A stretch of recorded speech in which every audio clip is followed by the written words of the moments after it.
देखिए, जांच का दायरा लगातार यहां पर बढ़ता हुआ नजर आ रहा है और ज्यादा जानकारी के साथ लखनऊ से संवाददाता निखिल शर्मा जुड़ चुके हैं।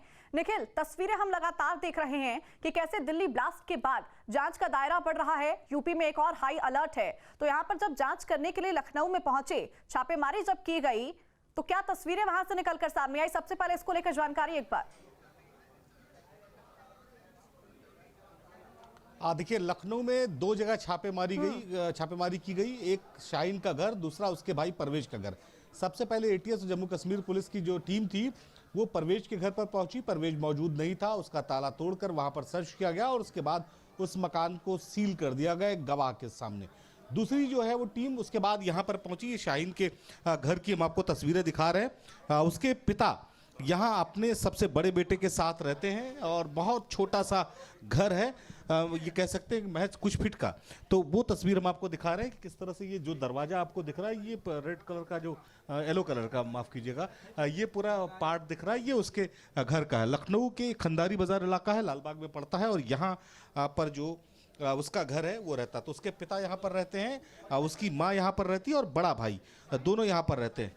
सुबह जब सबसे पहले एटीएस की टीम यहाँ पर पहुंची तो परवेज जो है वो परवेज के घर पहुंची, जो आईआईएम रोड पर है, यहाँ से काफ़ी दूर है। जिसके बाद परवेज के घर को जो है वो उसके ताले को तोड़कर वहाँ पर सर्च ऑपरेशन किया गया और उसके बाद उसे सील किया गया। कुछ इलेक्ट्रॉनिक डिवाइसें ऐसा बताई जा रही है और इसके साथ ही कुछ पेपर्स मिले हैं, जिसको लेकर एटीएस की टीम यहाँ पहुंची खंडारी बाजार में।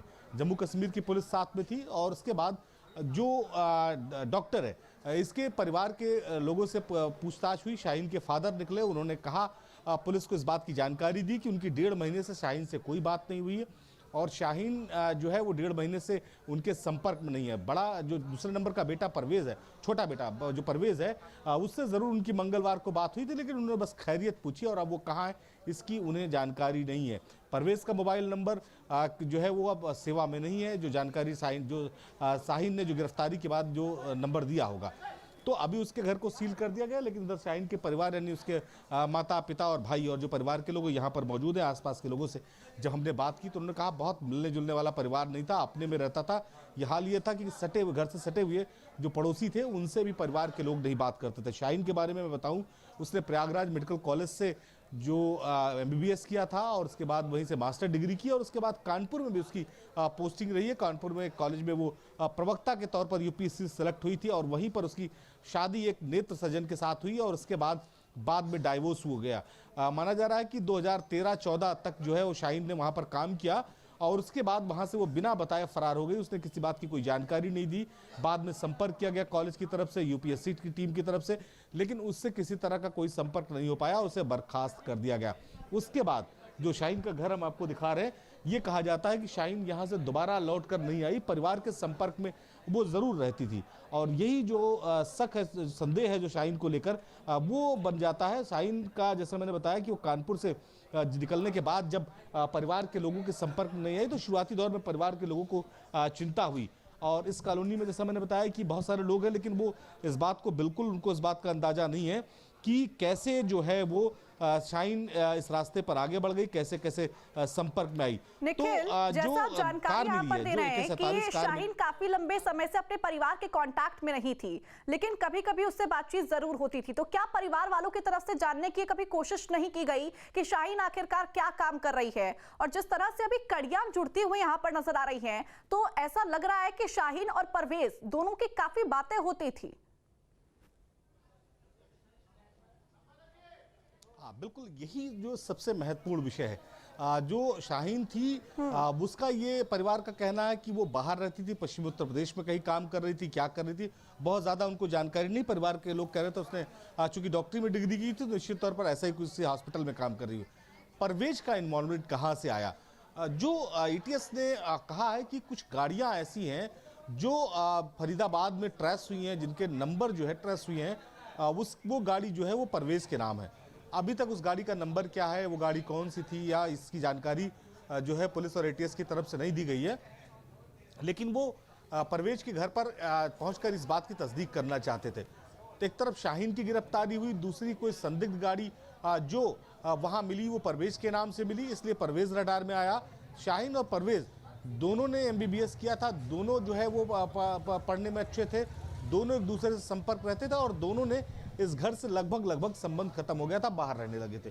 तो शायद ये माना जा सकता है कि दोनों एक दूसरे के संपर्क में थे। जैसा मैंने बताया, चूंकि शाहीन कानपुर में जो है बतौर प्रवक्ता नियुक्त हो गई थी एक मेडिकल कॉलेज में, और वहां पर वो अपनी सेवाएं दे रही थी, और वहां से एकाएक वो गायब हो गई।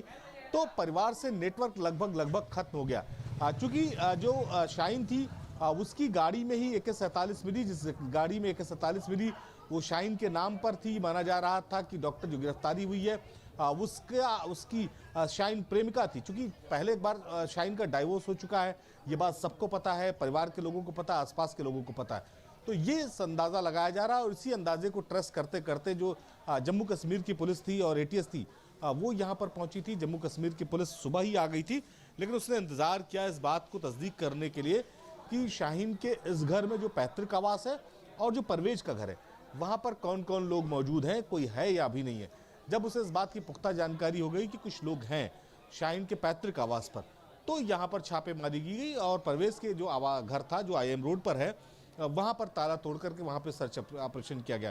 तो अभी भी जमावड़ा है। जम्मू कश्मीर पुलिस की और जो ATS की पुलिस टीम थी वो यहाँ से निकल चुकी है, और जो मुजम्मिल जिसकी गिरफ्तारी हुई थी उसी की वो जो जिस गाड़ी से उसकी गिरफ्तारी हुई थी वो गाड़ी जो है वो शाहीन के नाम थी, और उसी में AK-47 मिली। माना जा रहा है कि वो AK-47 लेकर चलती थी। हालांकि जैसा मैंने कोशिश किया जम्मू कश्मीर की पुलिस के साथ बात करने के लिए, ATS के लोगों के साथ बात करने के लिए हमने काफ़ी कोशिश की उनसे संपर्क करने की, उनके सामने हमने कई सवाल पूछे, लेकिन उन्होंने किसी भी सवाल का जवाब नहीं दिया, और 1 घंटे पहले यहाँ से टीम रवाना हो गई। जी देखिए, निश्चित तौर पर निखिल, अगर तमाम कड़ियों को देखा जाए तो कई तरह के सवाल यहाँ पर खड़े होते हैं। सबसे पहले डॉक्टर परवेज, जिसका यहाँ पर अभी जिक्र किया गया हम लोगों के द्वारा भी, और शाहीन, दोनों के एक साथ संपर्क अपने परिवार से टूटते हैं और दोनों बाकायदा एक दूसरे के संपर्क में रहते हैं। अभी तक जो जानकारी सामने आ रही है, डॉक्टर मुजम्मिल और शाहीन की दोस्ती कैसे हुई, कैसे वो पूरा रिश्ता प्यार में तब्दील हुआ, ये भी बड़ा सवाल है। और किस तरह से दोनों बहुत पढ़े लिखे हैं, एजुकेटेड है, उनके पास खुद का एक अच्छा करियर था, लेकिन जो अभी तक की तस्वीर हम देख पा रहे हैं, किस तरह से शाहीन रास्ता भटकती है और उसके बाद इस रास्ते पर आ जाती है कि 47 उसके साथ लेकर घूमती है अपने साथ।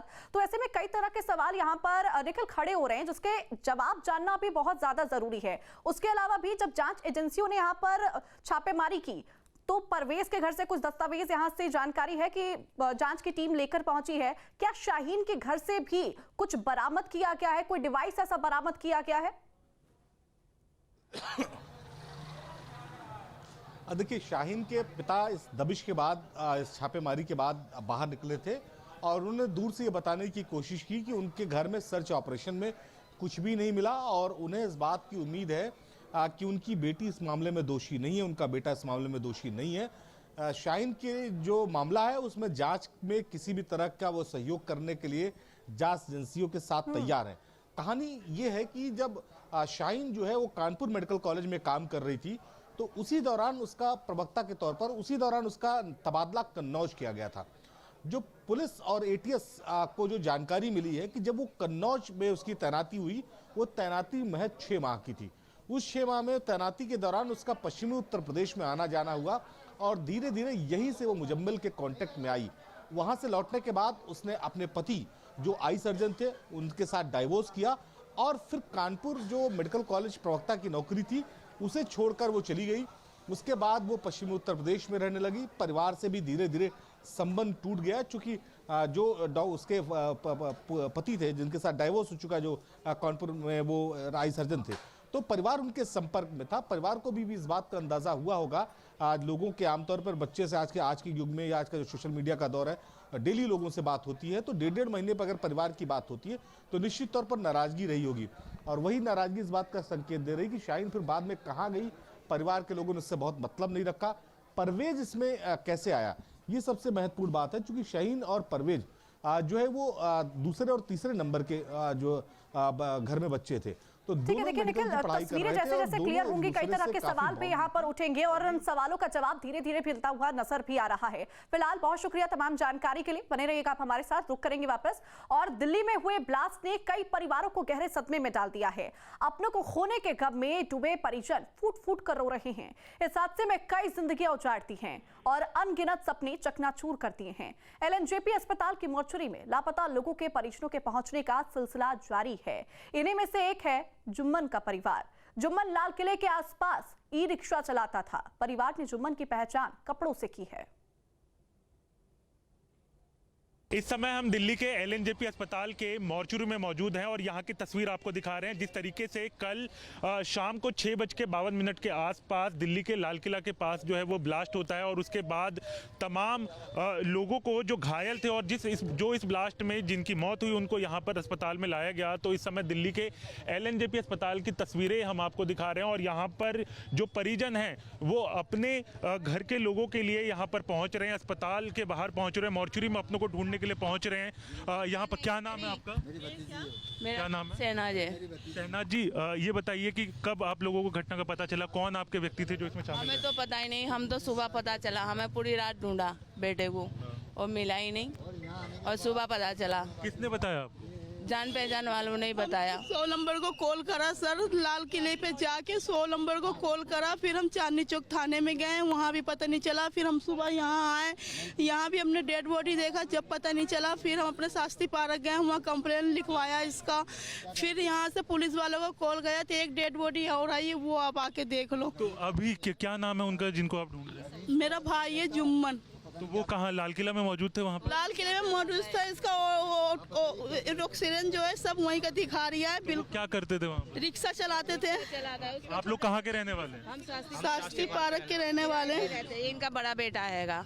तो ये जुम्मन। ये अभी जाके देखे हैं यहाँ बॉडी मिली है ऐसा? हाँ मिल गई, अभी 6 महीने हो गया, अभी दे रहा है बॉडी। तो यहाँ पर देखें आप, परिजन जो है वो लगातार पहुँच रहे हैं और उसके बाद की तस्वीर हम आपको दिखा रहे हैं कि लगातार परिवार के लोग जो हैं वो ढूंढने में अपने परिजनों को लगे हुए हैं। क्योंकि जिस तरीके से तस्वीर सामने आई थी, यहाँ पर आप देखें कि किस तरीके से लगातार परिवार के जो लोग हैं वो बहुत परेशान हैं। क्योंकि जिस तरीके से हालात में, जिन हालातों में बॉडी मिली है उससे लोगों को खासा परेशानी हो रही है। आप देखें यहाँ मॉर्चरी के बाहर हम मौजूद हैं और यहाँ पर कई लोग जो हैं वो आए हुए हैं। क्योंकि जिस तरीके से, जिस हालात में जो है वो बॉडी मिली है उससे भी बहुत ज़्यादा परेशानी हो रही है। बॉडी को पहचानने में बहुत परेशानी हो रही है क्योंकि कई लोगों की मौत जो है इस ब्लास्ट में हो चुकी है। कई लोग जो हैं वो घायल मिले हैं और उसके बाद जो है लगातार परिवार के लोग जो हैं वो जगह जगह जा रहे हैं, कंप्लेन दर्ज करा रहे हैं और उसके बाद परिवारजनों को पता चलता है कि वो एलएनजेपी मॉर्चरी में जो है बॉडी है वो उनके परिवार की है। तो यानी कि अगर हम बात करें तो इससे पता चलता है कि किस तरीके से ये घटना हुई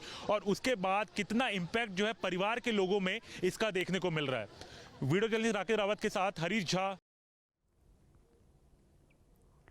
जहां भक्ति है हर शब्द में, कथाओं में छुपे हैं दिव्य रहस्य और ज्योतिष देता है जीवन को दिशा। धर्म से जुड़ी हर बातों को जानने के लिए हमारे चैनल स्तुति को सब्सक्राइब करें। चैनल पर जाने के लिए इस लिंक पर क्लिक करें।